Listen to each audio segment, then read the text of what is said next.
فأنا ناصح لإخواني بالصدع بالحق تبيض وجوههم. السكوت في مسألة الحزبية يضرها، فاصدع بما تؤمر وأعرض عن المشركين. سلامي على دماج ورجالها والشيخ يحيى ودار العلم يا سعد بانيها. بسم الله الرحمن الرحيم. الحمد لله والصلاة والسلام على رسول الله وعلى آله وصحبه ومن والاه. ثم أما بعد.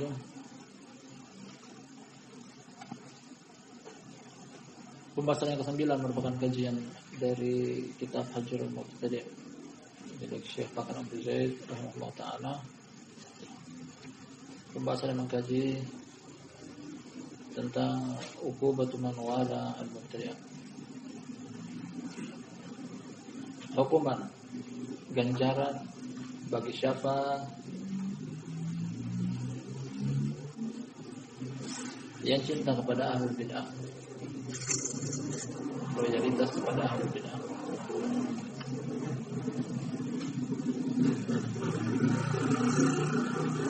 Sebelum kita melanjutkan apa yang tersisa dalam judul pembahasan ini, ada sebuah hadis dari Ali bin Abi Thalib radhiyallahu anhu tentang laknat Rasulullah sallallahu alaihi wasallam kepada pihak semacam ini. Perhatikan, mendapatkan laknat. Kata Rasulullah sallallahu alaihi wasallam, la'anallahu man ghayyara manaral ardh. La'anallahu man awa muhditsan.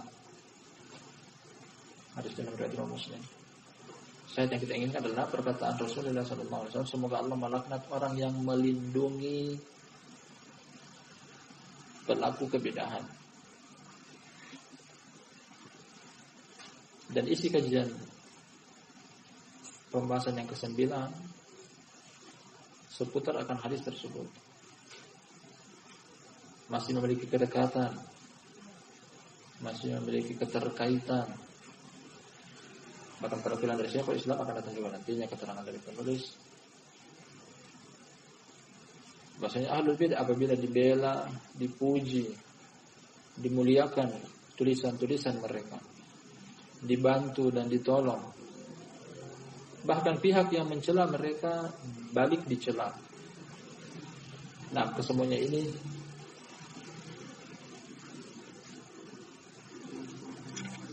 menyelisihi apa yang telah kita kaji di depan. Maksudnya ahlul bid'ah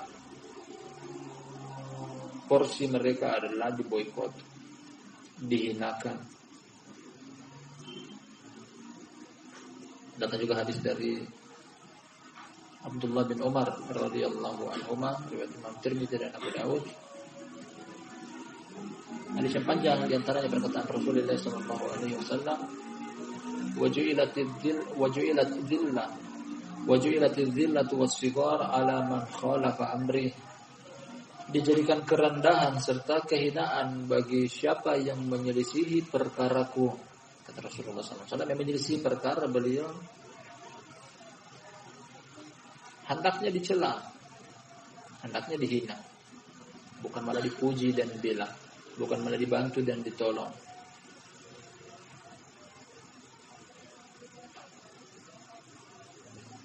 Jadi pembahasan yang ke-9 merupakan susulan penyempurna dan pelengkap dari materi ini.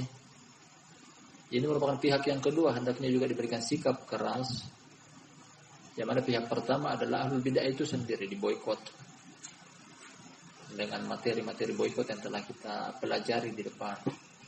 Pihak yang kedua yang juga diambil sikap keras, tegas dan lugas adalah sebagian orang yang mengaku ahlus sunnah tapi masih mau duduk dekat dengan ahlul bid'ah, diberikan porsi yang sama.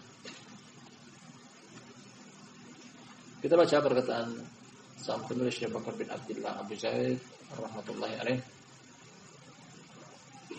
setelah membawakan penukilan dari Syekhul Islam di atas. Farahimallahu Syekhul Islami Ibn Taimiyah wa saqahu min salsabilil jannati amin. berupa doa kebaikan dari penulis kepada orang yang beliau nukil darinya. Semoga Allah merahmati Syekhul Islam Ibnu Taimiyah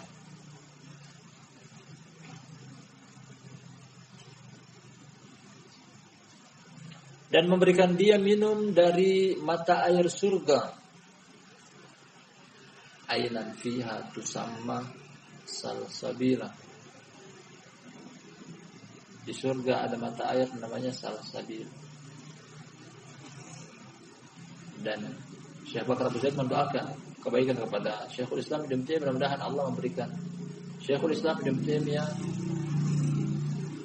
minum dari mata air salsabila di dalam surga.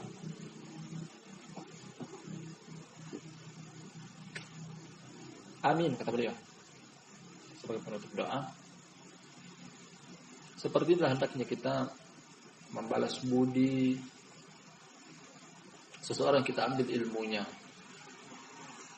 Entah itu guru yang ada di hadapan kita atau para ulama yang kita membaca buku mereka yang telah mereka meninggal mendahului kita. Doakan kebaikan. Namanya membalas budi, kata Nabi SAW, la yashkurullaha man la yashkurun nas. Tidak dianggap bersyukur kepada Allah seseorang yang tidak bersyukur kepada umat manusia.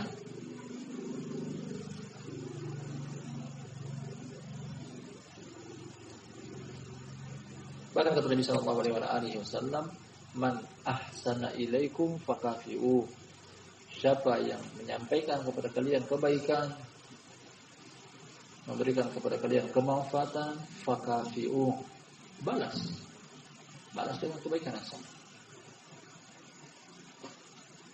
Kalau pada perkara umum dari perkara kemanfaatan duniawi saja hadis ini sebagai tolak ukur, apalagi pada perkara yang lebih besar daripada itu, mengajarkan bagaimana caranya untuk masuk ke dalam surga dan selamat dari neraka. Seperti penukilan dari Syekhul Islam. Di antara adab seorang penuntut ilmu dari kalangan Ahlussunnah wal Jamaah ketika mengambil pelajaran, mengambil manfaat dari buku yang dia baca, tak lupa dia untuk mendoakan kebaikan bagi penulisnya. Semoga Allah merahmatinya, semoga Allah mengampuninya. Nah, kata beliau, فإن هذا الكلام في غاية الدقة والأهمية وهو إن كان في خصوص مظاهرة الاجتهادية لكنه ينتظم جميع المبتدعة. Setelah doa kebaikan dari sang penulis Syekh Bakar Abu Zaid kepada orang yang berinukil darinya, Syekhul Islam Ibnu Taimiyah, semoga saja diberikan air minum dari mata air salsabila dalam surga. Kata beliau berikutnya, karena sesungguhnya perkataan ini, perkataan yang beliau nukil dari Syekhul Islam Ibnu Taimiyah, pada puncak ketelitian, teliti, cermat, seksama, dan betapa pentingnya meskipun pembicaraannya khusus pada firqah ittihadiyah, pada aliran ittihadiyah yang kita sebutkan bahasa ittihadiyah yang kata wahid, yang menjadikan alam seluruhnya satu, yang bergabung dengan Allah. Jadi Allah adalah alam semesta, alam semesta adalah wujud dari Allah.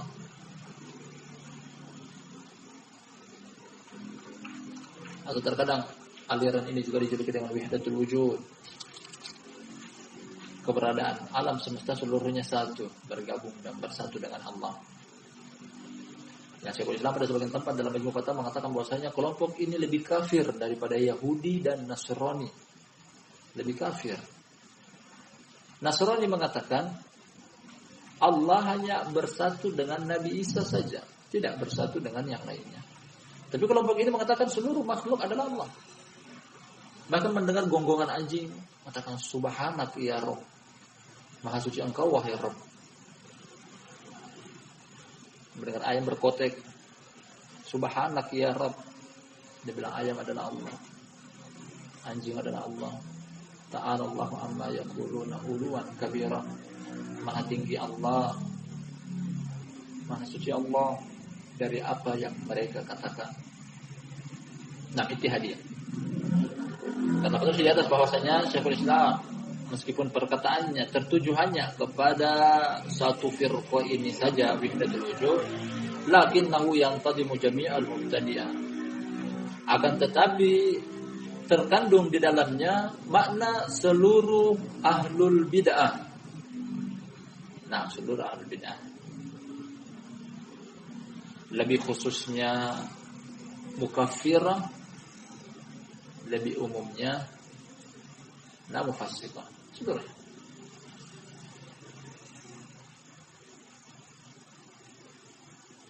Maksudnya aliran ittihadiyah atau wahdatul wujud, aliran yang tepat untuk diberikan pemboikotan kepada mereka. Serta yang memuji al-ittihadiyah, membela, menolong, membantu ittihadiyah, juga adalah orang-orang yang pantas untuk diberikan porsi pemboikotan. Dan yang diinginkan oleh sang penulis Syekh Bakar Abu Zaid rahimahullah ta'ala bahwa ahlul bid'ah diberikan porsi dihajar atau diboikot. Demikian juga orang yang masih memuji, membela, menolong, membantu ahlul bid'ah meskipun dia mengaku ahlus sunnah, juga diberikan porsi yang sama, diboikot.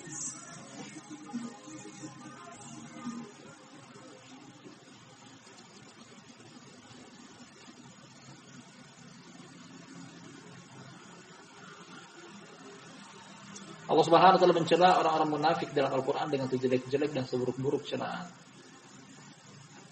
Yang pertama kata Allah Subhanahu wa taala, "Ma ja'alallahu li rajulin min qalbayni fi jawfi." Allah tidak menjadikan pada satu jiwa kecuali hanya satu hati saja, tidak ada dua. Sebagaimana hati cuma satu, jadikanlah tujuan dan maksud kita cuma satu dan tidak bercabang. Apalagi tujuan dan maksud bercabang tersebut saling kontradiktif. Mau menggabungkan antara tauhid dan syirik tidak mungkin. Mau menggabungkan antara kufur dengan iman tidak mungkin. Mau menggabungkan antara bid'ah dengan sunnah hal yang tidak mungkin. Pilih satu. Pilih satu.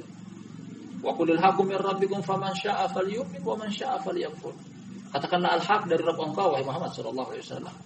Katakan bagi mereka, siapa yang mau beriman silakan beriman, siapa yang mau kufur silakan kufur. Pilih satu. Yang menggabung dengan ahlus sunnah silakan, yang menggabung dengan ahlul batil silakan. Tapi jangan digabungkan. Tidak bisa. Tidak bisa digabungkan. Pada pembahasan kali ini, Syekh Bakar Abu Zaid ingin mengajarkan kepada kita bahwa ketika kalian bergabung dengan ahlus sunnah, konsekuensinya adalah meninggalkan ahlul bid'ah. Tapi ketika kalian gabung dengan ahlul bidah, konsekuensinya adalah harus meninggalkan ahlus sunnah. Tidak bisa digabung dua-duanya. Pasti ada kecondongan di antara salah satunya. Keseringannya kalau masih mau ke sana, masih mau ke sini, berarti biasanya dia ke sana. Cuma badannya di sini, hatinya di sana. Hati cuma satu. Allah berikan kita masing-masing hati cuma satu, bukan dua. Makanya pilih satu.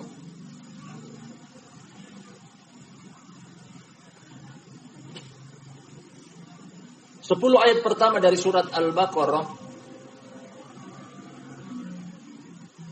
10 ayat pertama dari surat Al-Baqarah. Atau 20 ayat pertama maksud kami. Hanya 3 ayat. 2 atau 3 ayat Allah menerangkan tentang keburukan orang-orang kafir. Dimulai dari perkataan Allah Subhanahu wa taala, "Innal ladzina kafaru sawa'un 'alaihim a andartahum am lam tunzirhum la yu'minun. Khatamallahu 'ala qulubihim wa 'ala sam'ihim wa 'ala absarihim ghishawatun wa lahum 'adzabun 'adzim. Fi qulubihim maradun fazadahumullahu maradan wa lahum 'adzabun 'alimun bima kanu yaksibun." 3 ayat Allah menyinggung tentang orang kafir. Sebelumnya di depan Allah menyinggung tentang orang mukmin. Dan perhatikan ketika Allah menerangkan tentang orang munafik lebih banyak daripada jumlah ayat pada orang kafir. Butuh 10 ayat. Membuktikan bahwasanya bahaya mereka lebih fatal. Cukup 3 ayat bagi orang kafir. Tapi ketika menerangkan tentang orang munafik butuh 10 ayat. Mereka bahwasanya bahaya yang timbulkan mereka lebih bahaya. Karena kita nggak tahu ini kawan apa lawan. Badan mereka bersama. Kaum mukminin tapi hati mereka condong kepada orang kafir. Dan seperti ini. Apabila ada di kalangan ahlus sunnah, duduk majelis dengan ahlus sunnah tapi ternyata ketahuan masih sering datang duduk bermajelis dengan ahlul bid'ah atau kita memiliki pertemanan meskipun jarak jauh, orang ini lebih bahaya daripada orang ahlul bid'ah itu sendiri. Ahlul bid'ah antara kita dengan mereka ada jarak pemisah. Kita nggak duduk dengan mereka, mereka tidak duduk dengan mereka. Tapi orang ini, karena dia bermajelis dengan kita, makanya serba hati-hati duduk dengan orang seperti ini. Serba hati-hati berbicara, mengucapkan kata-kata dengan orang seperti jangan sampai dia menukilkan rahasia kita ahlus sunnah dan dinukilkan kepada mereka ahlul bid'ah. Orang seperti ini lebih berbahaya. Makanya kewaspadaan kita kepada mereka lebih waspada daripada kewaspadaan kita kepada ahlul bid'ah itu sendiri.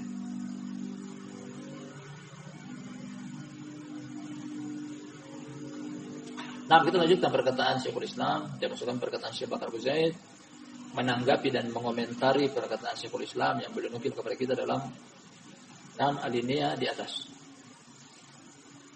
Kita ulangi tadi di atas perkataan beliau bahwa perkataan Syekhul Islam, Syekh Bakar Abu Zaid memuji bahwasanya ini pada puncak ketelitian, cermat, seksama. Dan betapa pentingnya meskipun ucapan ini tertuju hanya kepada satu firqah saja, yakni Wahdatul Wujud Ittihadiyah, hanya saja bisa diterapkan kepada seluruh ahlul bid'ah.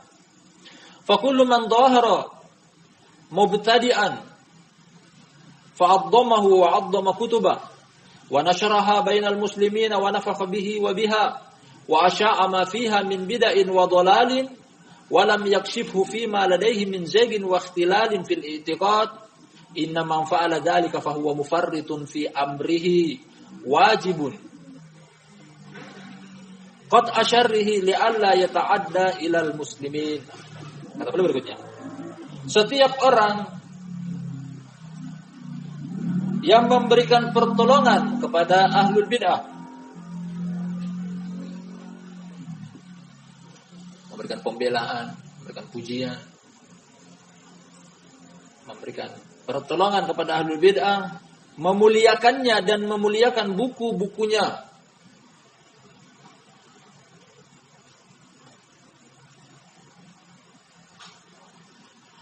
masih sering menyebutkan namanya, masih sering berhubungan kontak dengannya,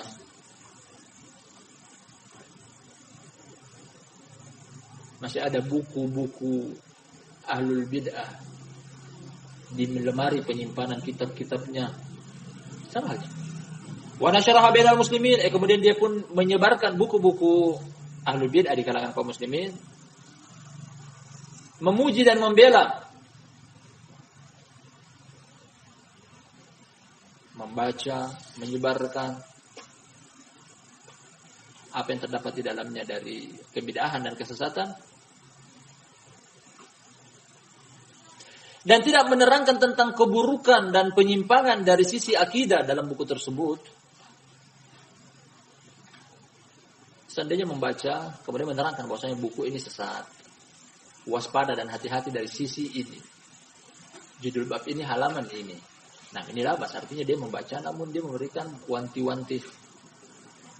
Tapi tidak ada akan hal tersebut. Membaca secara umum berarti dia memuji, dia memuliakan dan mengagungkan kitab-kitab tersebut, kitab-kitab ahlul bid'ah. Kata beliau bahwasanya barang siapa yang melakukan hal tersebut berarti dia lalai dalam urusan agamanya. Ya, orang seperti ini yang pantas untuk diboikot. Seperti ini juga pantas untuk diboikot.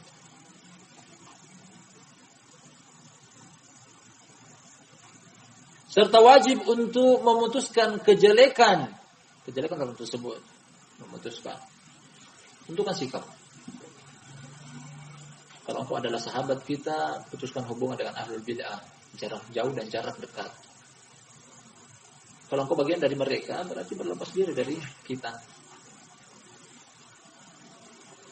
Kalau engkau bagian daripada ahlul bid'ah, berarti berlepas diri dari ahlus sunnah.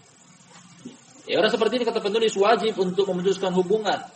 Karena kejelekan ada pada mereka, jangan sampai keburukan mereka sampai menyerempet ke kaum muslimin. Jangan sampai keburukan mereka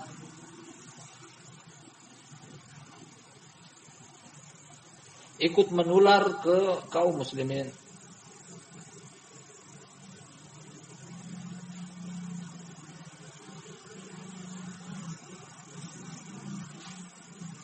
Orang seperti ini yang kita dapat di bait syair dari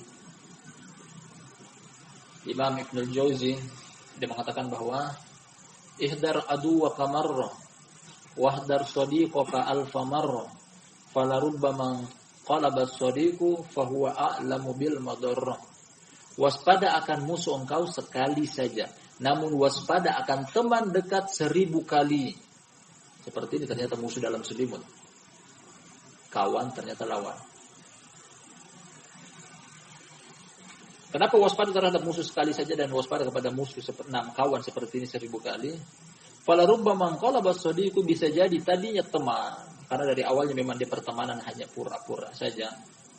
Fahuwa a'lamu bil madarrah, karena dia lebih paham tentang keburukan yang ada pada diri kita. Jadi bisa tiba-tiba dia menyerang balik.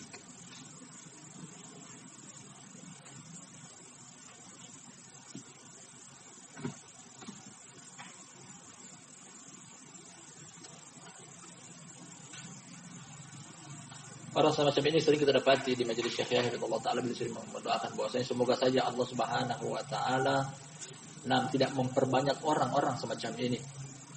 Dan di tempat kita sini juga kita berdoa mudah-mudahan Allah tidak memperbanyak orang-orang semacam ini, hanya menjadi benalu di dalam dakwah. Dan karena orang seperti ini memiliki tanda-tanda yang kita bisa cium dengan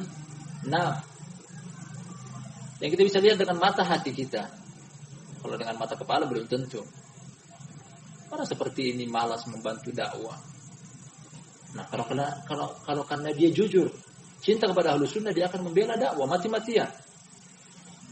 Karena dakwah adalah jiwa raga Ahlus Sunnah.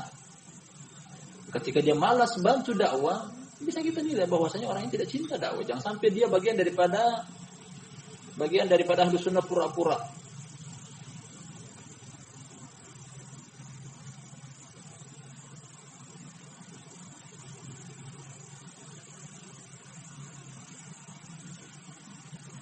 Nah, ini tanggapan dan komentar dari Syekh Bakar Abu Zaid rahimahullah ta'ala tentang perkataan Syekhul Islam di atas. Merupakan bab yang penting, subhanallah. Belajar kepada kita bagaimana caranya bermanhaj. Bahwasanya selain memusuhi ahlul bid'ah, musuhi juga orang-orang yang mengaku ahlus sunnah tapi masih mau duduk dengan ahlul bid'ah, memiliki kedekatan, memiliki hubungan, masih memiliki pertemanan di media sosial.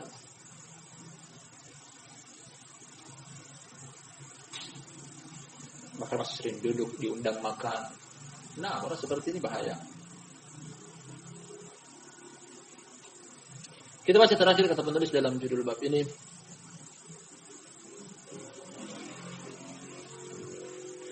وَقَدْ ابْتُلِينَا بِهَذَا الزَّمَانِ بِأَقْوَامٍ عَلَى هَذَا الْمِنْوَالِ يُعَظِّمُونَ الْمُبْتَدِئَ وَيَنْشُرُونَ مَقَالَاتِهِمْ. Nah, يَنْشُرُونَ مَقَالَاتِهِمْ. ولا يحذرون من سقطاتهم وما هم عليه من الضلال فاحذر أبا الجهل المبتدع هذا نعوذ بالله من الشقاء وأهله. Terakhir sebagai penutup dalam judul bab ini kata Syekh Bakar Abu Zaid rahimahullah ta'ala, dan sungguh kita telah diuji di zaman ini.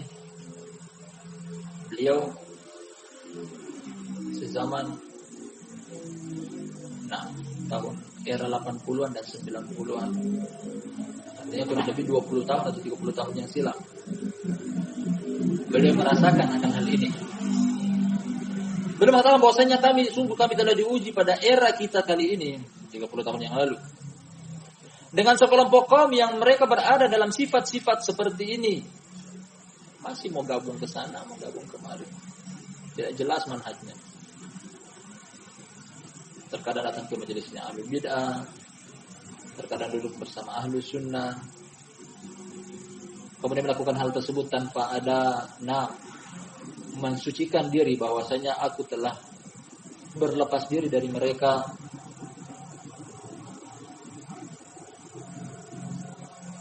Beliau katakan bahwa sekelompok kaum di zaman beliau 20 tahun yang lalu, 30 tahun yang lalu ada sekelompok kaum semacam ini. Yu'adzimuna al-mubtadi'ah, mereka mengagungkan ahlul bid'ah, wa yanshuruna maqalatihim, serta menyebarkan ucapan-ucapan mereka, penukilan dari mereka.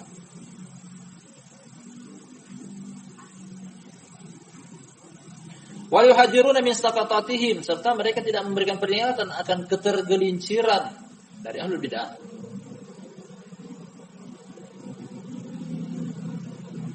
Secara umum, secara garis besar tidak boleh untuk membaca, mendengar.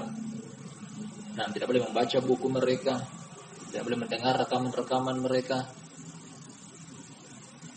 Dibolehkan dengan satu maksud apabila dengan tujuan untuk membantah. Selain daripada itu tidak. Membantah yang sudah terlanjur tersebar di kalangan kaum muslimin, jangan sampai mereka tertipu dengan ucapan dan rekaman-rekaman tersebut, dibantah dengan tujuan ini dia. Makanya sampai kaum muslimin tidak tertipu. Namun selain daripada itu tidak diperbolehkan, tidak boleh mendengar rekaman mereka, tidak boleh membaca buku-buku mereka, tidak boleh disebar. Bahkan kalau ayah masih menyimpan buku mereka, nah hendaknya dibakar. Nah, orang seperti ini kata beliau ada di zaman beliau. Kalau di zaman beliau 20 tahun yang lalu, 30 tahun yang silam ada, terlebih-lebih lagi di zaman kita. Lebih banyak karena kata Nabi sallallahu alaihi wasallam, sayati alaikum zamanun atau yati alaikum zamanun walladzi ba'dahu syarrun minhu hatta talqaw rabbakum. Tidak akan datang satu zaman kecuali yang setelahnya lebih buruk daripada yang sebelumnya sampai kalian berjumpa dengan Rabb kalian.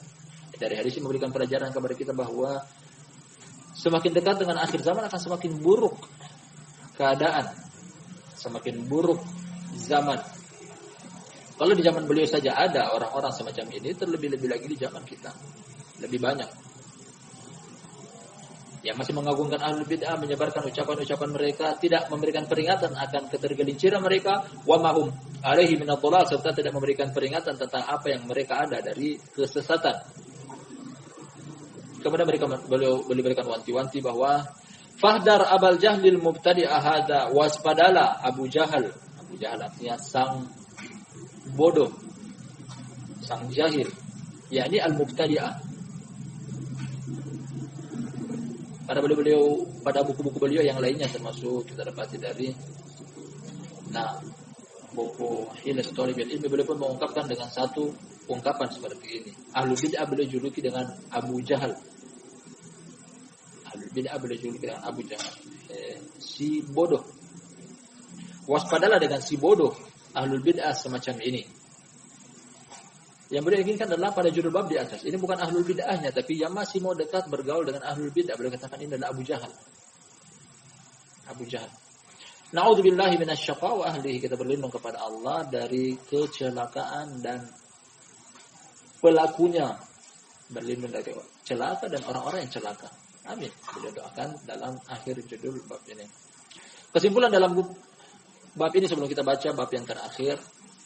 Barakallahu fikum jami'an bahwa bab ini sebagai pelengkap dan penyempurna dalam makalah yang singkat dan ringkas ini, berisikan hanya sekitar 40-an halaman, 40 kurang 1, bahwa ada dua pihak yang ingin beliau terangkan. Sampai pada 8 bab pertama beliau ingin terangkan bahwa ahlul bid'ah diberikan porsi untuk diboikot, dihajar, dengan tertib bab yang indah beliau bawakan, mulai dari ini adalah bagian daripada akidah agama Islam.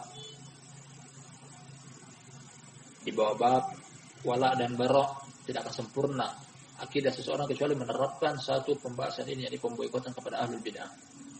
Beliau bawakan landasan hukumnya berupa kitab 4 ayat dari Al-Quran, dari sunnah beberapa hadis beliau bawakan, kemudian praktek para sahabat dan seterusnya. Kemudian beliau terangkan juga menarik nafas panjang pada tata cara, tata laksana tentang pemboikotan itu sendiri, dengan beberapa pertimbangan maslahat dan mafsadat. Kemudian jenis-jenis kebid'ahan dan kemaksiatan itu sendiri. Intinya pada 8 bab pertama beliau ingin ajarkan kepada kita tentang ahlul bid'ah diberikan porsi untuk diboikot. Kemudian tak lupa beliau bawakan juga waspada akan satu pihak. Orang-orang mengaku ahlus sunnah namun masih sering duduk memiliki kedekatan, hubungan dengan ahlul bid'ah. Orang seperti ini pun waspada. Terima kasih banyak. Kita doakan. Terima kasih. Semoga Allah merahmati dan mengampuni sampai terus mengajarkan kepada kita tentang manhaj salaf. Kita baca judul bab terakhir sekaligus salaman terakhir. Kata Syekh Bakar Abu Zaid rahimahullah taala, al-mabhatul ashir isya'atul bid'ah. Pembahasan yang ke-10, penyebaran bid'ah.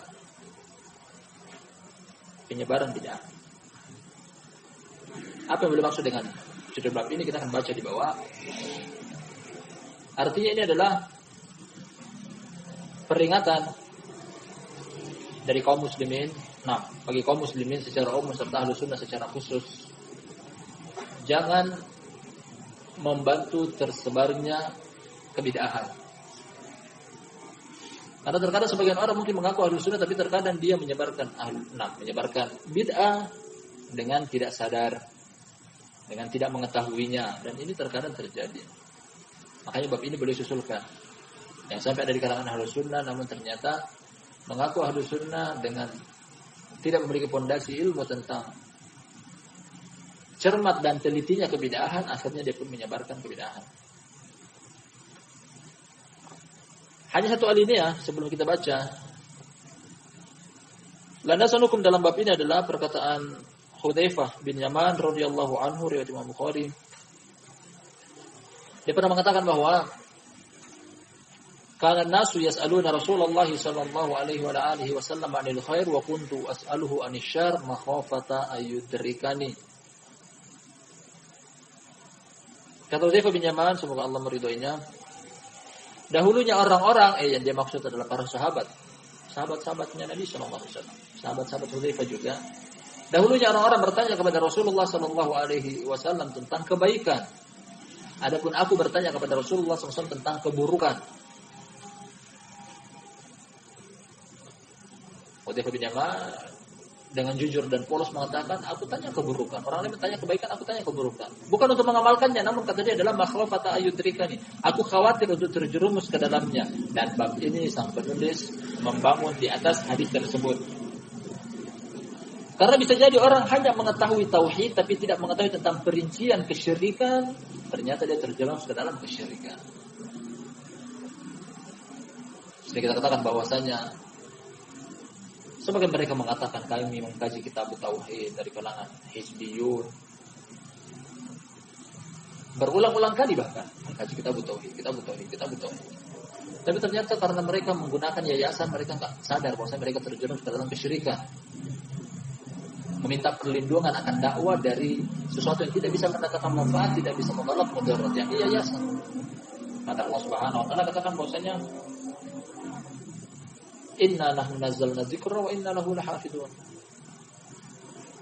Agama adalah milik Allah dan Allah pula akan menjaganya.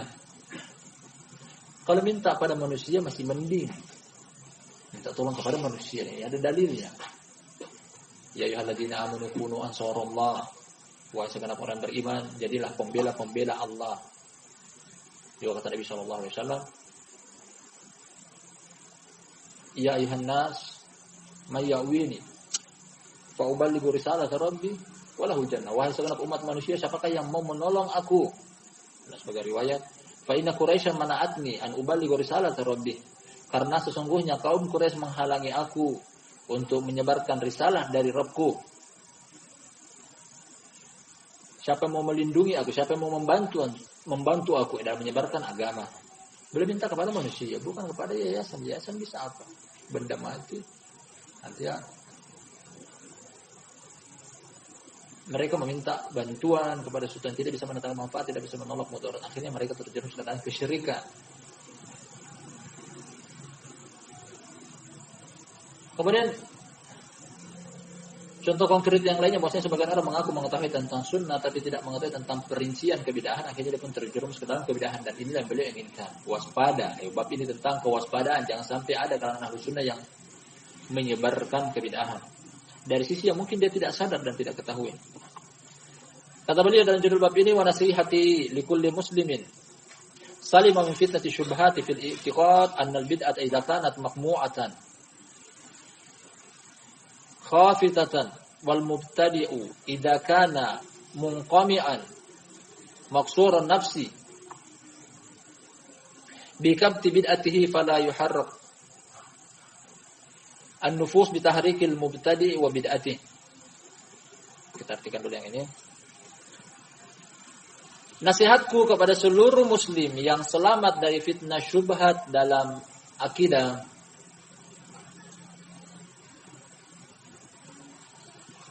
Seseorang akan terbilang muslim ahlus sunnah apabila terbebas dari ini dia syubhat dalam permasalahan akidah. Kalau akidahnya masih terkontaminasi dengan syubhat, belum dibilang ahlus sunnah sejati. Nasihatku kepada kaum muslimin, bagi siapa yang terselamatkan dari syubhat dalam akidah, bahwasanya kebid'ahan apabila terkalahkan dan terpatahkan, dan ahlul bid'ah apabila terkalahkan dan terpatahkan dengan cara mematahkan bid'ahnya,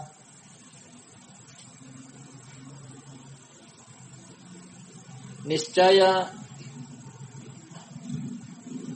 jiwa tidak akan menggerakkan bid'ah dan ahlul bid'ah. Ya intinya sampai pada baris ini beliau inginkan bahwasanya cara mematahkan atau cara menghambat lajunya tersebarnya bid'ah dengan cara patahkan bid'ah dan ahli bid'ah itu sendiri. Jadi semacam kesimpulan akhir dalam buku atau makalah ini. Kita bisa didapati dari Syekh Yahya Hafizahullah Ta'ala mengatakan bahwasanya apabila engkau ingin melumpuhkan satu syubhat yang datang dari satu orang misalnya, jatuhkan tokoh yang mengucapkan ucapan tersebut. Jatuhkan dia. Tapi kalau hanya membantah bid'ahnya, pada kali berikutnya dia akan berbicara tentang bid'ah yang lain. Nah, bisa jadi bid'ah itu tertolak, bid'ah ini akan diterima. Maka caranya adalah patahkan dia. Lumpuhkan dia. Bungkam mulutnya untuk tidak berbicara lagi berikutnya. Tapi kalau hanya setiap dia berbicara hanya ucapan ini yang dibantah, ucapan yang lain tidak. Caranya adalah orangnya yang dijatuhkan. Kalau dia sudah jatuh, dia akan diam. Dia akan berbicara lagi.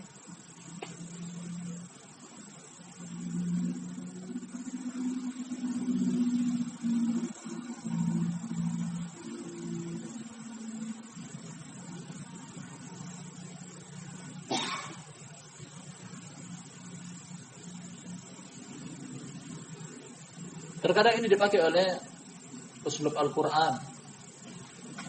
Ketika Fir'aun alaihi la'natullah ingin menolak dakwah dari Nabi Musa, dia bukan tolak dari perkataannya, tapi orangnya yang dia ingin runtuhkan. Alam rabbika fina walidan wa labista fina min umurika sinin wa fa'alta fa'lataka allati fa'alta wa anta minal kafirin. Fir'aun alaihi la'natullah mengatakan bahwasanya bukankah engkau tadinya tinggal di bawah asuhan kami beberapa tahun. Nah, ingin menjatuhkan bukan dari sisi hujah, tapi sosoknya yang ingin dijatuhkan. Engkau datang sebagai tadinya engkau anak kecil di bawah asuhan keluargaku. Sekarang engkau datang ingin mendakwahiku. Nah, dia ingin menjatuhkan sosoknya. Fa innaha idza harakat wa namat wa dhaharat wa hada amrun jabalat alaihi nufus wa minhu fil khair anna nufus tataharraka ila al-hajj idza dzakara al-hijaz wa arasatil wahyi wa mawatin at-tanzil. Wa fi syarri idza dzakaratin nisa wa at-taghazzul wa at-tashbib bihinna taharraqatin nufus ila al-fawahish. Nah, beliau bawakan sebagai argumen opini landasan hukum dari apa yang beliau sebutkan di atas. Karena sesungguhnya apabila bid'ah tersebut muncul, tumbuh berkembang dan bergerak,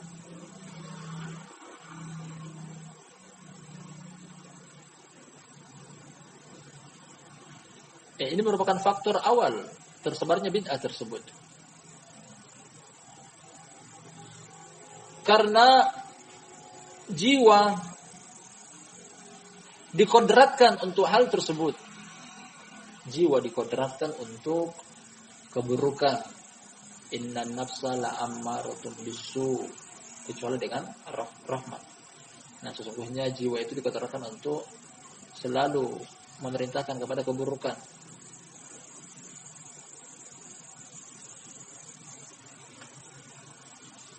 Demikian juga pada kebaikan, kata beliau di sini, beliau memberikan contoh bahwasanya ketika terdengar nama tempat Hijaz adalah Makkah dan Madinah. Paling pertama teringat adalah musim haji. Oh, di sana orang tempat berhaji, Makkah. Ketika mendengar nama Hijaz adalah yang diingat adalah Makkah dan Madinah. Mendengar tempat turunnya wahyu di Makkah dan di Madinah. Demikian juga kejelekan ketika mendengar yang disinggung perempuan. Nah, maka jiwa pun akan tergerak untuk terbetik dalam pikiran tentang hal-hal yang keji.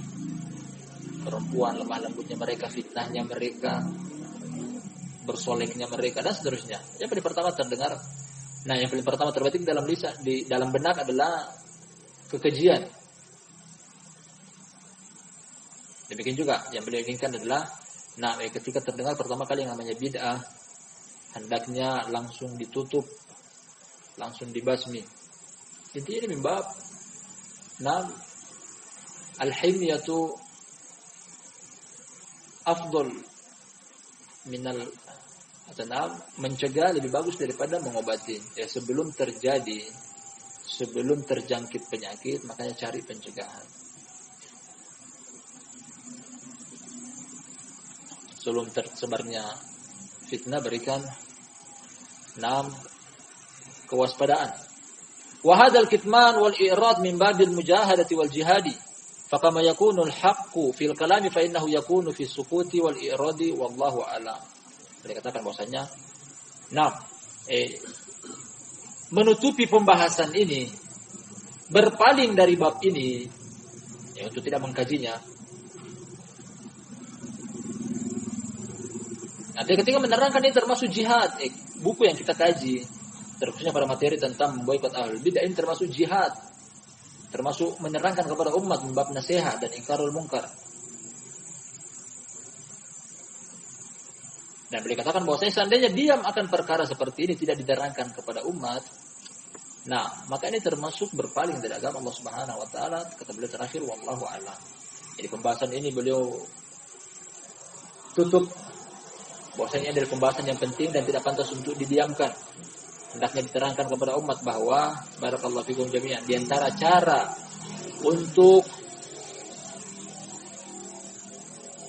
menepis atau paling tidak meminimalisir tersebarnya kebid'ahan adalah dengan cara menerangkan bahwasanya ahlul bid'ah hak mereka adalah diboikot. Jadi ini semacam kesimpulan akhir dalam satu alinea ini, bahwasanya di antara cara mungkin yang paling mudah adalah untuk membendung tersebarnya kebid'ahan adalah dengan cara menjatuhkan ahlul bid'ah tersebut dengan metode pemboikotan. Wallahu taala alam bissawab. Alhamdulillah, ini akhir dari kajian kita dalam kitab Hajjul Mubtadi milik Syekh Bakar Abu Zaid rahimahullah taala. Dan kita mendapatkan begitu banyak manfaat, begitu banyak faedah, begitu banyak pelajaran, terkhususnya dalam pembahasan seperti ini. Apa yang kita kaji selama ini berupa al-haq datang dari sisi Allah dan Rasulnya, dan apabila berupa kebatilan datang dari sisi kami dan dari syaitan, Allah dan Rasulnya berlepas diri darinya. Wallahu ta'ala alam bisawab. Pada pertemuan